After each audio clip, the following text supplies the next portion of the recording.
All right, everyone, let's go ahead and get started with our next panel discussion here. We have Whitney Boswell, the Director of eLearning from Green River College, and Amanda Chin, Reference and Instructional Librarian at the Holman Library at Green River College.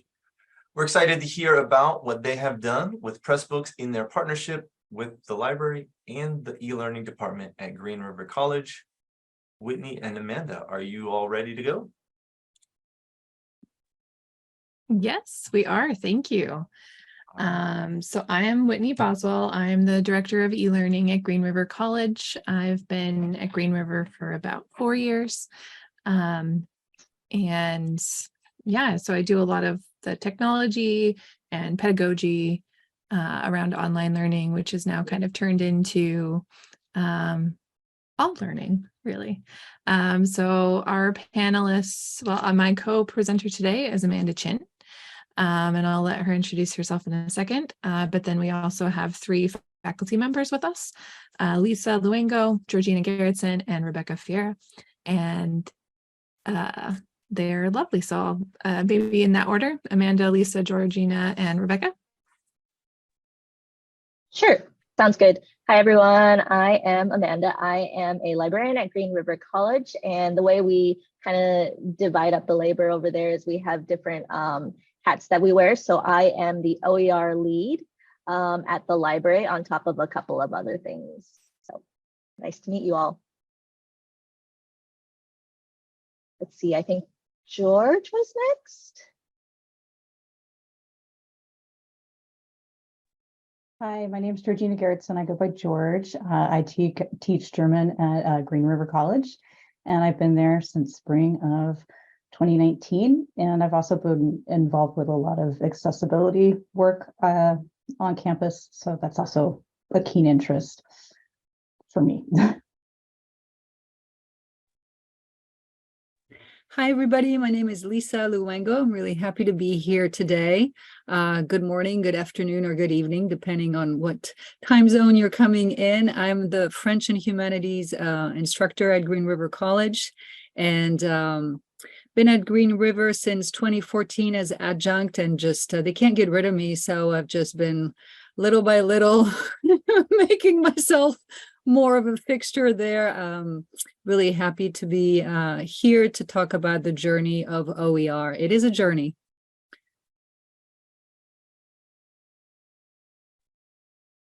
Hi, I'm Rebecca Ferreira. I teach philosophy, religion, and gender studies at Green River College, and I have been independently trying to create OER materials for some years with various arrangements of my peers here over that time. And it's really nice to start from, as was mentioned in the last talk, using something like LaTeX to something more advanced that's more user-friendly and more interactive for the students. So I look forward to discussing what I've learned. Awesome. Thank you all. So I want to give you a little bit of a background on what our project was. So I'm putting in the chat a link to a shared Google Doc that you can see. It has like an overview of our project, our cohort of faculty going through this process of creating or adapting a textbook. And basically, in the state of Washington, SBCTC overall group has gave each of the colleges access to Pressbooks for 1 year.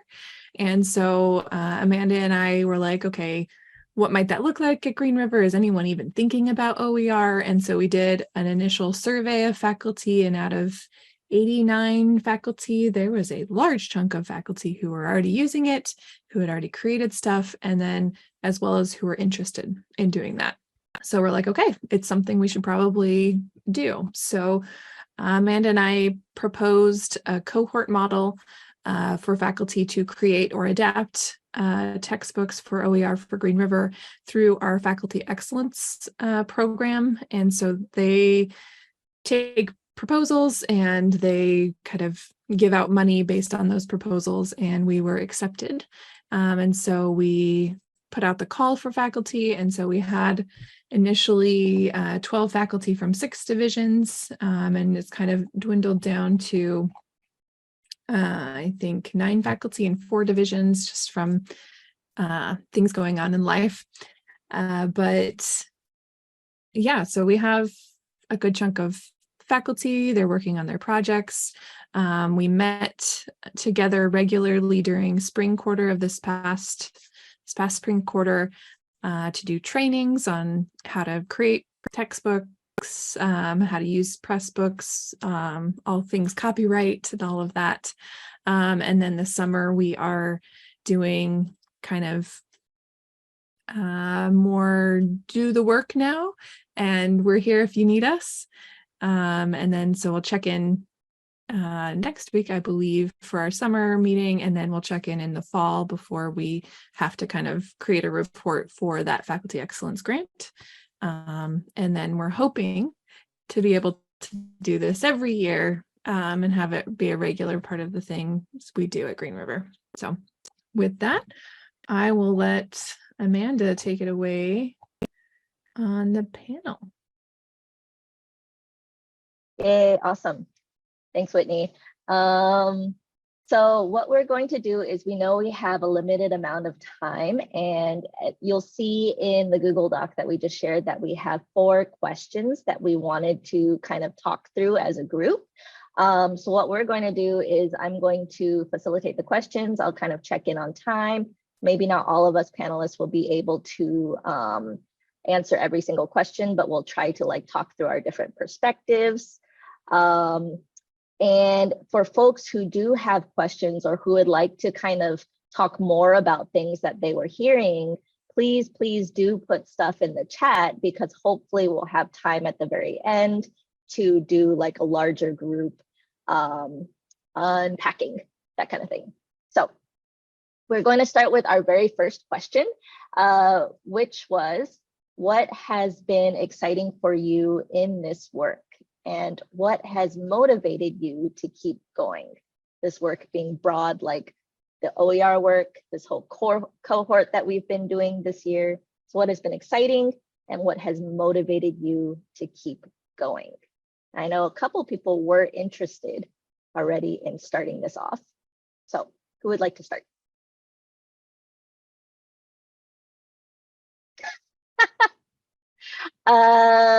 We'll do Rebecca first, and then Lisa. Thank you. I was just motivated to answer this question based on the previous talk and the mention of AI. And this might be somewhat answering the second question, because it's been keeping me going in times where I am feeling challenged. And it's been very difficult to find the time to dedicate to this project, even though I'm pulling from resources I've compiled over the years, right? Putting those in a textbook-like format is just a lot of work, and then adding in all the accessibility layers and formatting, let alone any sort of digital design elements and supplemental materials, right? That's all additional labor. I have found some of the recent AI tools to be very helpful. So instead of me having to create learning outcomes for every chapter, I can have an AI system do that for me, and then I can edit that, right? So it's become a real time-saving mechanism, and it's allowing me to do a lot more in a space that I felt was very limited in the past. That's really cool. Thanks, Rebecca, for sharing. Lisa? Yes, thank you, Rebecca. It's a great idea. So, and to this point, one of the wonderful things about OER is thinking about collaboration. And so in my case, several years ago, I wanted to go about starting an OER for French language, and had no idea how to go about it. And I really just started like emailing like different French programs around SBTC. Like I said, I'm a stubborn French person, and I just wanted to find someone who had the same idea with whom I could collaborate, because I felt like by myself it was just too daunting, it was too difficult. And so it's been a long journey of it. But I guess what motivated me first was well, I just didn't want to have my students pay for a textbook. That was absolutely just number one. And number two, in teaching language is constantly evolving. It's constantly changing. And in the case of French, there have been so many major changes in the last 3-4 years, and none of the textbooks that are around are reflecting that, right? We have to like wait for several years. And so that disconnect between really wanting to do something dynamic and, you know, immersive and living of the language and what I was, you know, offered as options, there's such a disconnect. So that was strong enough of a motivation to really look for someone who was already in that process. And I was very grateful and lucky to find that person. And then just what kept me going was just, well, that it's a journey and it takes such a long time, and there's such a learning curve that happens, and mistakes and frustrations are such a part of it. And that's just something that I have learned a lot as a human to integrate into this process. So. Thank you for sharing, Lisa.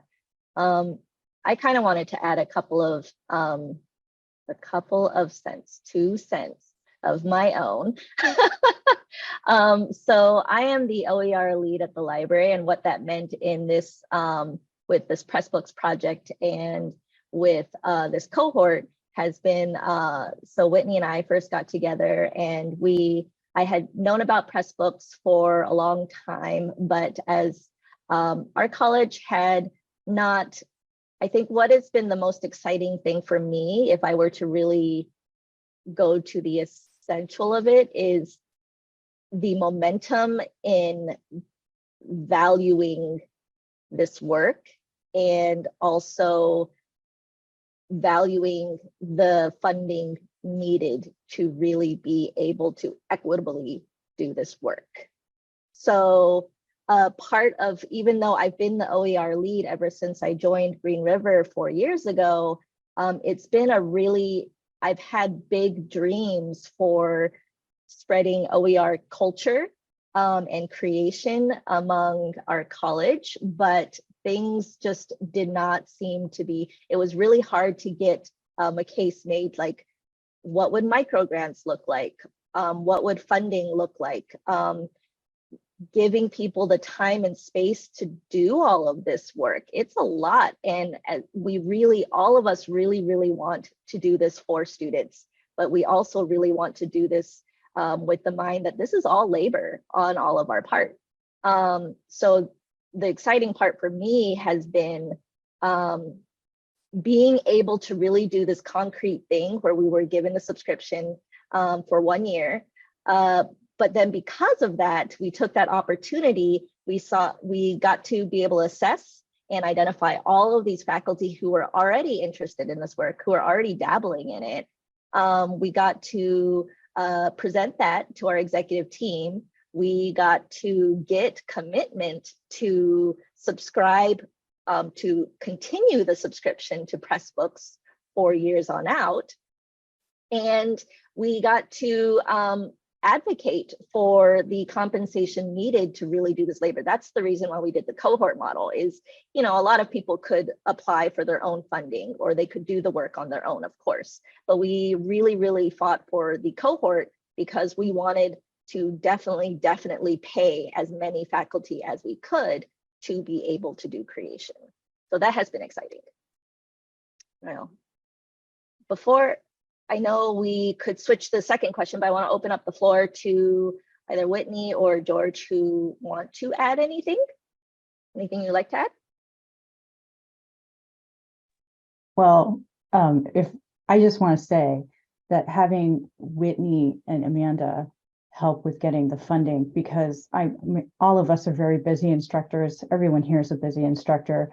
To have the bandwidth to be able to come up with a proposal to ask for funding is really difficult to take. And Lisa and I had done something previously where we budgeted for 82.5 hours each, and we thought we could create an entire year's worth of material in that time, and figured out that that's not an accurate reflection of the amount of work necessary. So I just want to say, kind of, we are so thankful that Whitney and Amanda are here as resources. I've had amazing conversations way before this cohort started with both of them, either on technology or just how to tackle things pedagogically, but B, just helping us with the funding, because it is really nice to have the institution acknowledge that we are working really hard producing what we hope is quality materials, and what we've heard from our students are quality materials.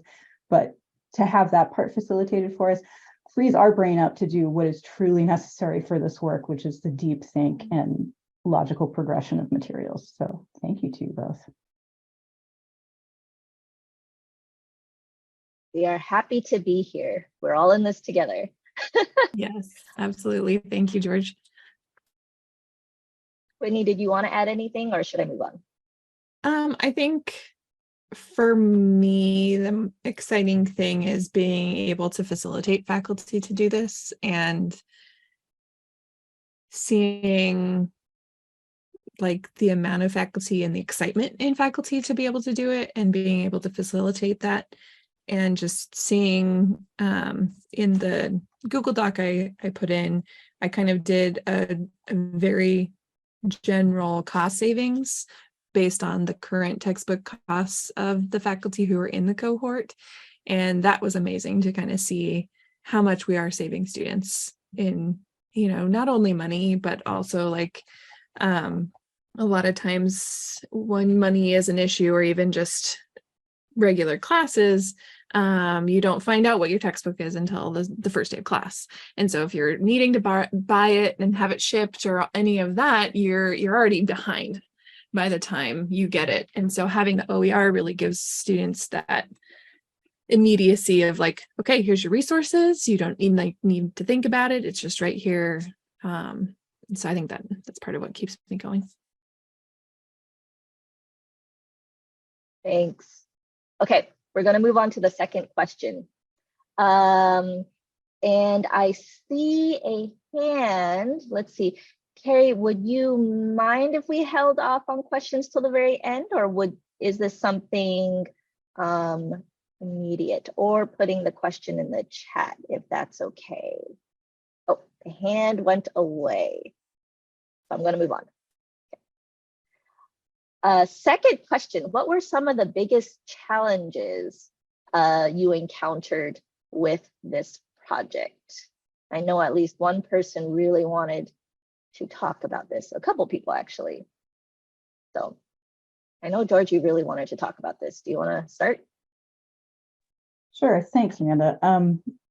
So Lisa and I both had this issue moving forward. And then I was trying to tackle it when you're producing a language book, Lisa with French and me with German, to also consider the whole accessibility standpoint of things. I mean, that's true for any OER. Unfortunately, I think a lot of well-intentioned people might go out and sort of scan materials and post them with the intention of helping as many students as possible. And then unfortunately, there are segments of the student population, quite large segments of the student population, that can't access these materials because of inability to use a screen reader with like a scanned document. So issue one was learning how to do these accessibility headers early on. And then issue number two was trying to get a screen reader version where it was able to switch between English and German. So like an instructions or explanation would be in English, and then you'd switch to German, and either language would be gobbledygook. And Whitney just tackled this, kept working on it until she found a solution. And it is a workable solution, but still kind of computer talky. So what Lisa and I, well, sorry for speaking for you, Lisa, but what we've chosen to do most of the time is just bypass the whole thing and just record ourselves speaking and doing these types of materials. And sometimes you'll go through and it'll be a chapter, and it'll be a short chapter. It'll be a 14 minutes recording, then of dogs barking in the background. You have to start over again or snip it out. And then other times it'll be something like 27 minutes of recording yourself. And then later you'll go back and you're like, oh shoot, I needed to add that topic or that or whatever. I think that's another, I think it's a benefit, but also a disadvantage sometimes of OER and just the general instructor psyche, where you're never done with your OER materials. You're always going to be editing. So an extra layer for us is that for materials that are straight in English, you're fine as long as you have your accessibility headers. The computer will read it for you, no problem. But for those of us doing 2 languages within one book, we have to go and record ourselves or record something and go through the process of editing. So that's been a little difficult. And then one other real quick snippet, the way my mind works, I made the decision because I'm stubborn, like Lisa, it's called, we persevere. So we're persistent, we'll frame it that way. And then also I was really angry with the textbook because I just was sick and tired of it. I was like, that's it, I'm done. And so I went from one quarter, end of the quarter, I said, that's it, I'm just gonna start writing my OER and teaching immediately, which was a lot of working on the fly. And I did it, but it just about killed me. Yeah, so that's my challenge has been, if I don't have a class at the level that I'm trying to create the materials for, it's hard for me to pin down what exactly it is that I want and to edit it in a way that's transparent for students to be able to understand. And I've had some points where I didn't have like the 3rd level of German and I wanted to produce materials for it. So I've taught German 1 several times with these materials and refined the materials. German 2, quite a few times. German 3, I've only gotten to do it twice, and it has a lot more refining that needs to go into the process. So. Awesome, thank you. I know Rebecca also wanted to say something to this, right? Yeah, and this was hinted at earlier, but I think one of the biggest challenges is underestimating how much time and effort these projects take. And I think most of us have these grandiose sort of dreams of what we would like to do, and we want to think that it's possible to do it in a certain amount of time, especially if we're like, oh, I could prep a class in that time, or, where we have some sort of thing that we think is analogous and it ends up not at all being the same, just because of the level of detail required. And as has been discussed, so many different layers, the accessibility point, right? The technological skill set building and all of that. But I will say that finding the time to dedicate to doing as much as I want, just learning to sort of scale back expectations for myself. So it was nice of this project to not say that you had to have a particular thing produced by the end, like a particular type of deliverable. You really left it up to us to create our own goals. And you also allowed those to be malleable as the process went on, which I very much appreciate, because what I planned to do at the beginning of our cohort, I have had to scale that way back.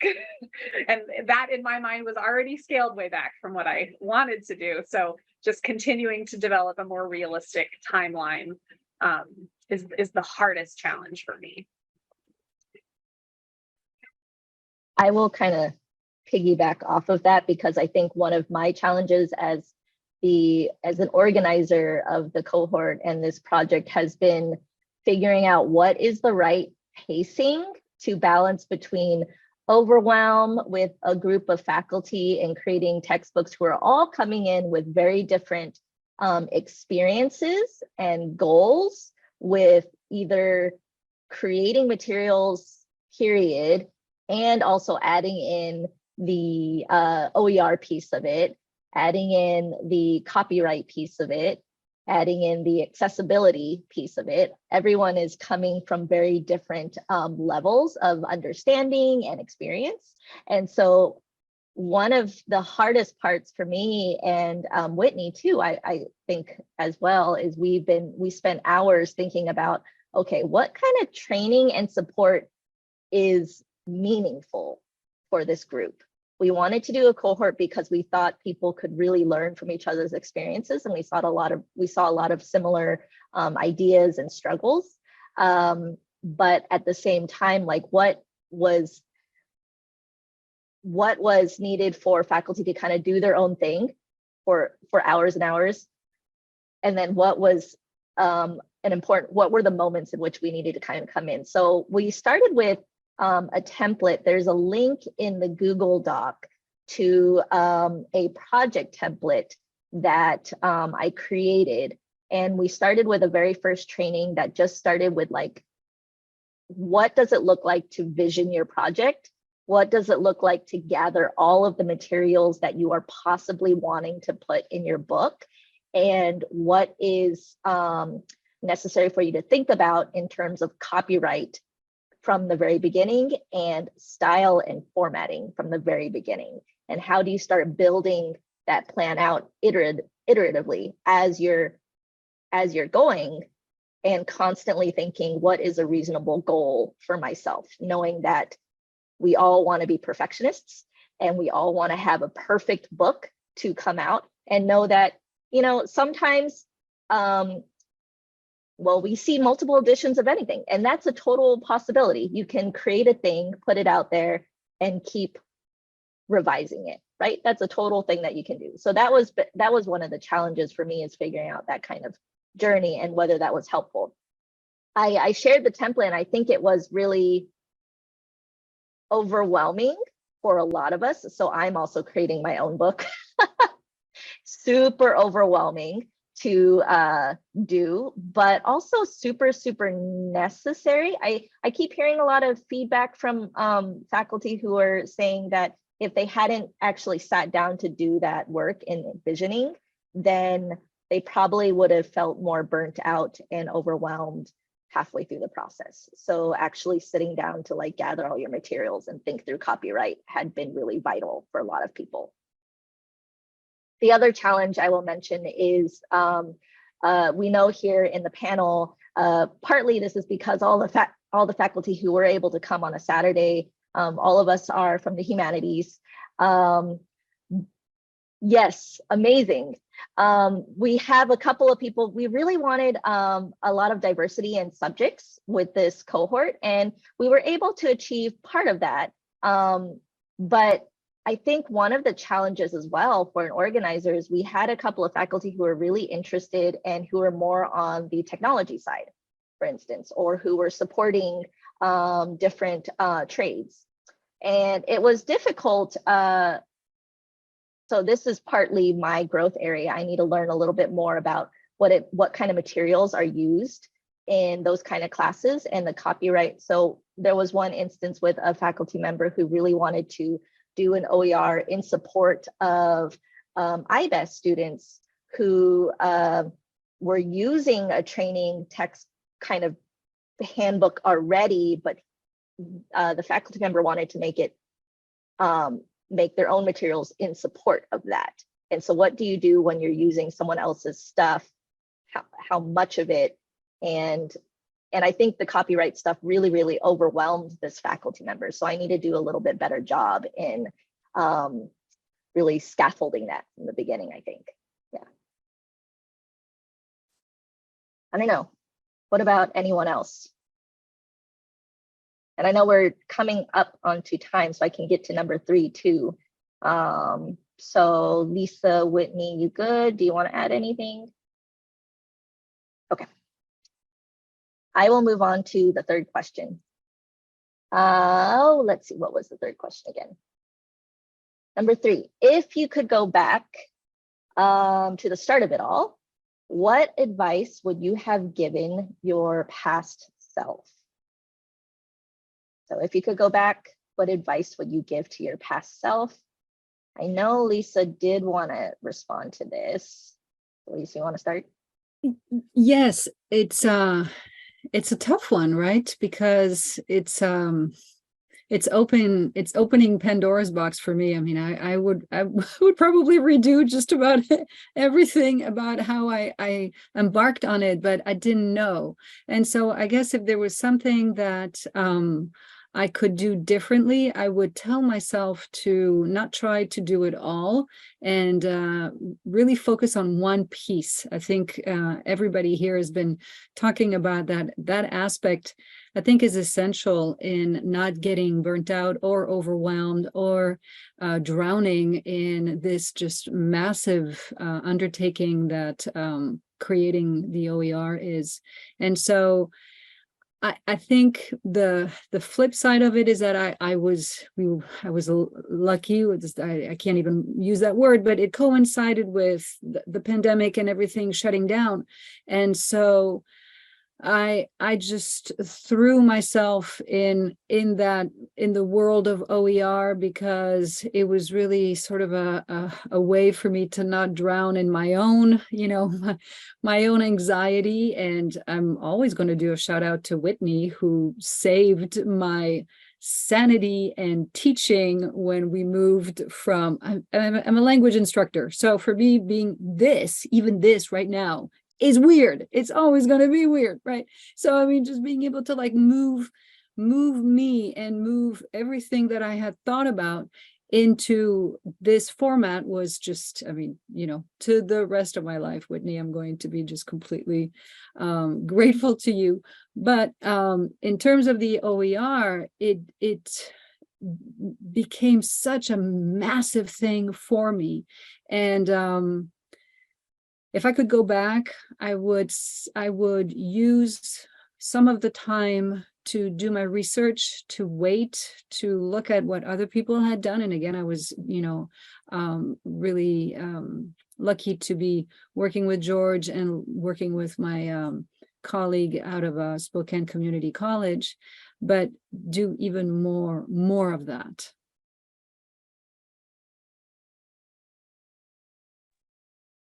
I think that's really valuable. And for folks who are in the space, Whitney is summarizing some of these key pieces of advice in the Google Doc. So if you're in the Google Doc, you can see under the prepared questions some of the tidbits that we are sharing. How about anyone else? Is there anyone else who has some advice they would give themselves? I don't know that I could say anything that hasn't already been said, but there are also some really interesting audience questions that I see Whitney collecting as well. So how long do we go until just noon or? Yeah. Yeah, so maybe then if people don't have too much to add to this question, I'll do that final question and then we'll move on to the other stuff. Cool. Just checking in, George and Whitney, you okay with that? Okay. And the last question that we had was, what has this cohort process been like? What's gone well? What would you change? Like, has the cohort been helpful? In what way has it been?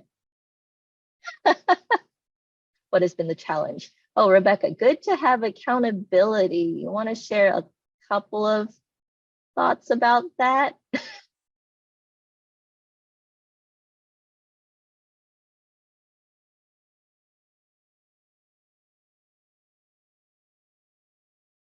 don't know if you are typing it in. Oh, you were telling me to share Oh, thoughts yeah. about that. I you had thoughts to share, but I was like, oh, I can't wait to hear this.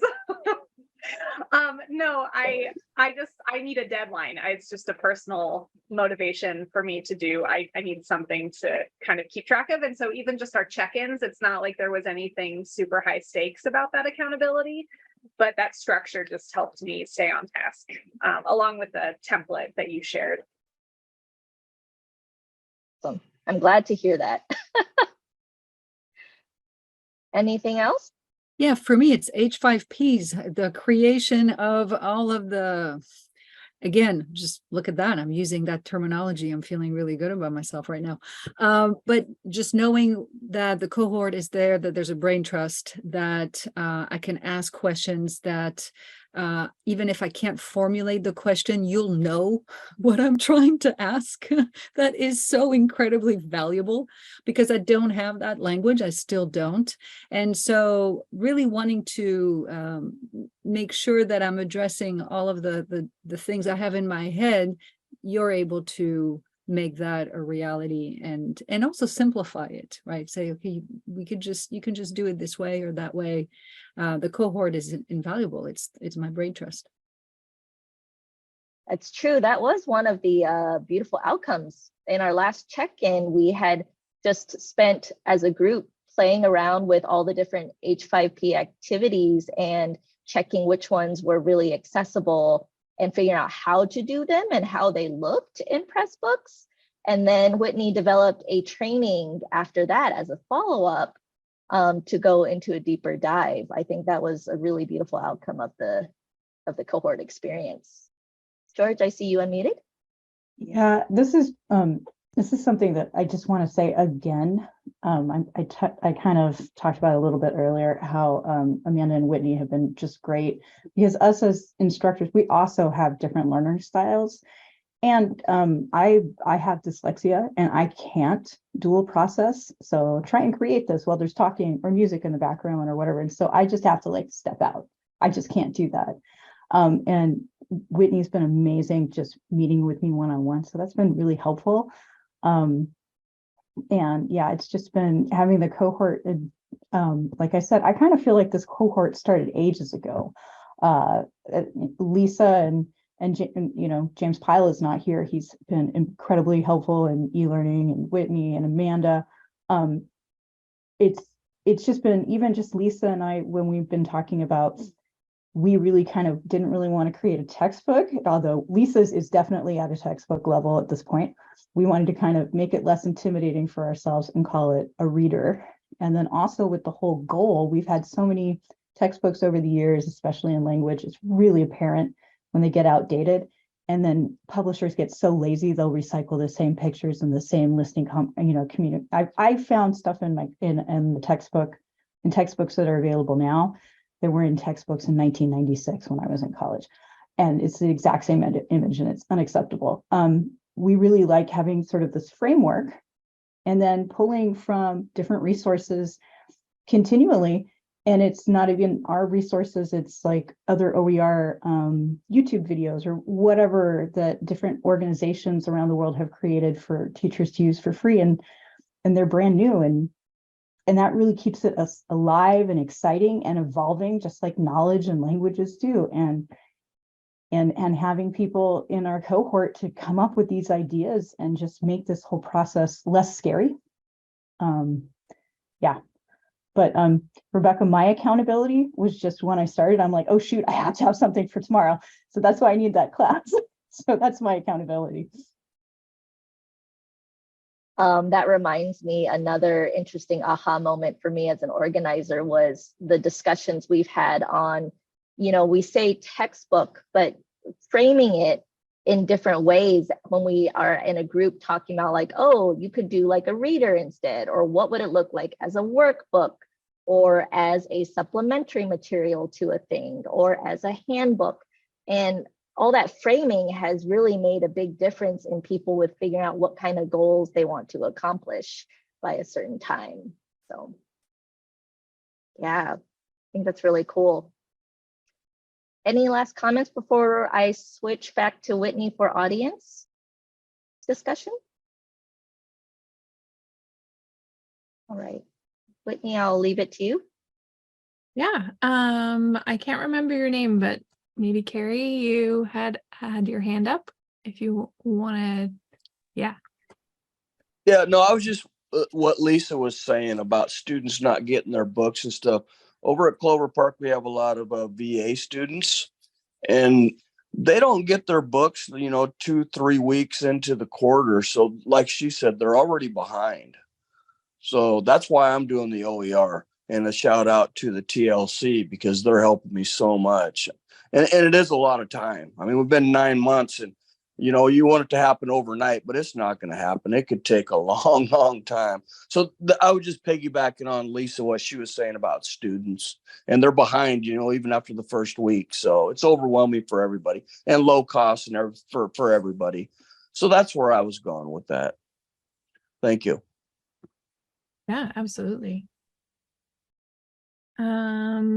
Jeff has a question around any discussions at Green River about tying OER to promotion and tenure. I would say no. At this point, there's been no conversations about that. I don't know if you all as faculty know more than I do. I assume all of that is a no. Okay, you agree with me. What was the question again? Can you say it again?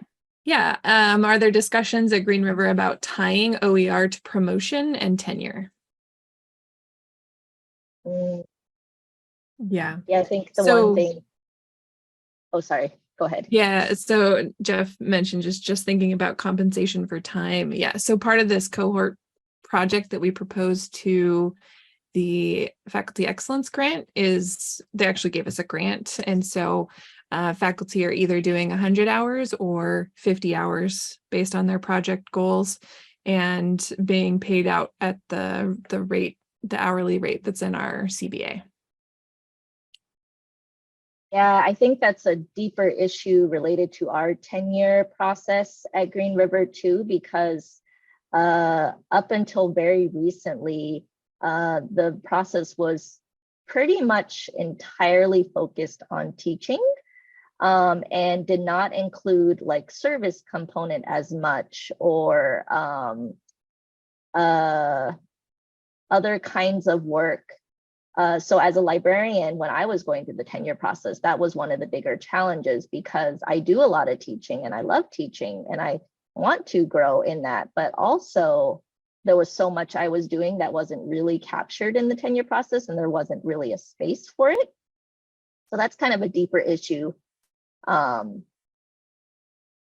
guess another challenge has been for us going forward is that we have talked with our faculty excellence committee, and the grants that they provide are more want to give one and don't necessarily continue it on for the year. So the next thing we have to think about is how to express the value and the need for this work so that the college as a whole will fund a cohort or fund faculty long term. Yeah, great question.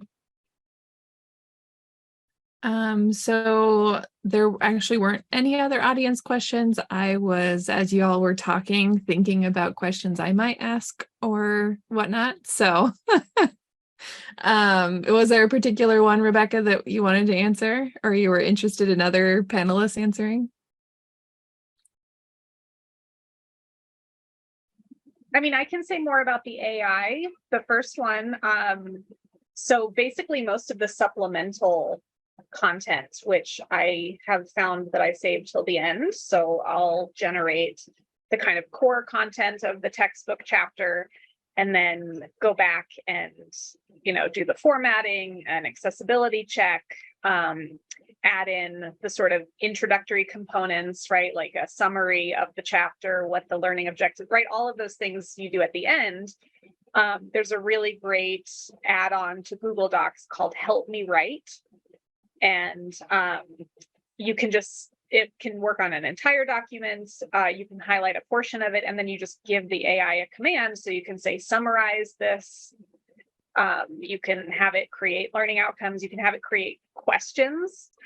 You can have it like read the chapter and define key terms. Like it will basically do all of that stuff for you. So that's just been a huge time saver. And some of these, you know, I've only needed that one tool. I've tried some of the other ones. I haven't found them to be particularly as effective, but I found it to work on a number of different components for the textbook. But yeah, it depends on the project that you're working on. So I don't know if there's any specific task someone is looking. I haven't used it to create a glossary yet, but it probably could, especially if you've already laid out key terms or identified key terms. Yeah. Fantastic. Thank you for sharing. So yeah, the app was called Help Me Write. It's a Google add-on, Google Docs add-on.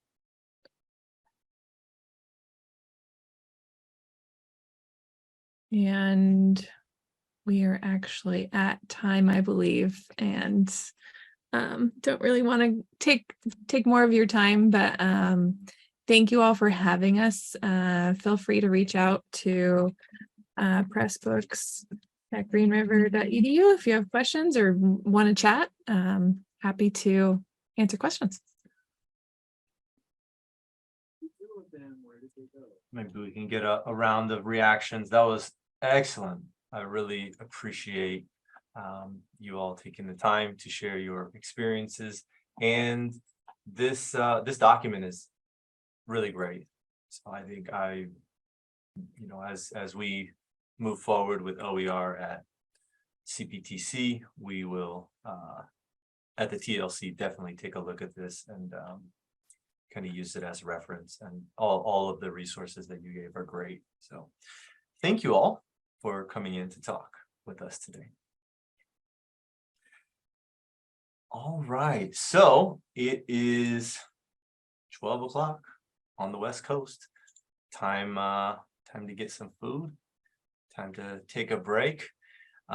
We are going to continue we're going to do a quick lunch break and continue our institute at 12:30. So 30 minutes to get some grub.